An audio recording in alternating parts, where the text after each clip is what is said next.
Hi, today we'll be offering a brief overview of our thoughts on the Sony Xperia Tablet Z. This is Sony's latest, greatest tablet and one that would fit very nicely alongside its gaming and home entertainment lines. The company might have everything needed to make a great entertainment device, but can it pull it off? Well, let's start with what it does right. First up, you've now got a 1080p capable 10.1 inch screen. That's a lot higher resolution wise, at least, from the Xperia Tablet S that came along last year.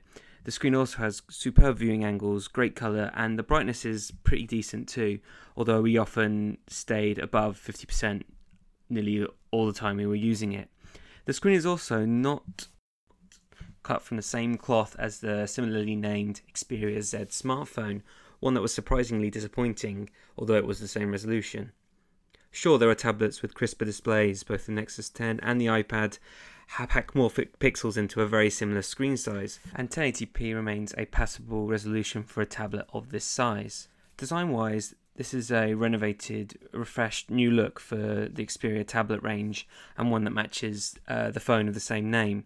It's practically just a screen with the same thickness as a weekly magazine, albeit a bit lighter than the paper version. We feared that rectangular shape would be uncomfortable during extended use with those corners digging into our hands, but with the whole tablet weighing under 18 ounces, there really isn't that much force to press into your hands. And if you thought a skinny, lightweight tablet would creak, this one doesn't. In short, it looks just like the smartphone of the same name. For better, sharp geometric lines, and for worse, those frustrating flaps. Yet this tablet is water and dust protected as well, although I feel this is less of a problem that needs solving for tablets. And again, this protection comes at a cost. There's several fiddly flaps that cover the headphone socket on the side and microSD and micro USB ports along the bottom edge. Given the fact that the tablet will have to be recharged at the end of any day of heavy use, the charging cover is going to see a lot of wear and tear. And to be honest, it just gets in the way. Now behind that protection from the elements, there's a quad-core Snapdragon S4 Pro clocked at 1.5 GHz, more than enough for current Android apps, and one that gave a generally comfortable browsing experience. There were a few hiccups when we were initially loading up news sites, but compared to the temperamental performance from Sony tablets in the past, it just doesn't compare. There's also a healthy 2 GB of RAM and 16 GB of storage, plus microSD expansion. They're generally familiar Android tablet specs. Sony also included an infrared blaster, which means you can control your TV system, audio, Blu-ray player, and the rest through your tablet. Better still, the Tablet Z comes with a floating mini app that you can actually leave on top of your web browser, or, well, any app, to continue to control your TV. There's also a full screen mode as well, with a touch panel swipe interface for lazy navigation, meaning up down for volume, left and right for channel flicking, and you don't really have to look at your tablet when you use that. And we'd like to note here that Sony's remote app has been one of the easiest we've ever had to set up.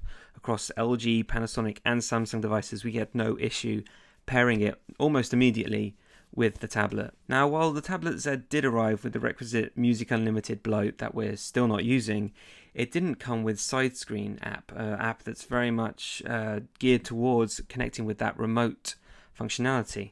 We were, however, able to install it from Google Play, and it throws in an interactive TV guide, program information, and even slightly erratic voice navigation. In summary, this is Sony's best tablet by a long way. There's no more erratic processor performance, there's tighter integration with other Sony devices, and a virtual remote app that actually works from the outset. This all goes with a stylish new look that ties into the company's new phone range. But there's nothing that will make you go, ah, that's a Sony tablet.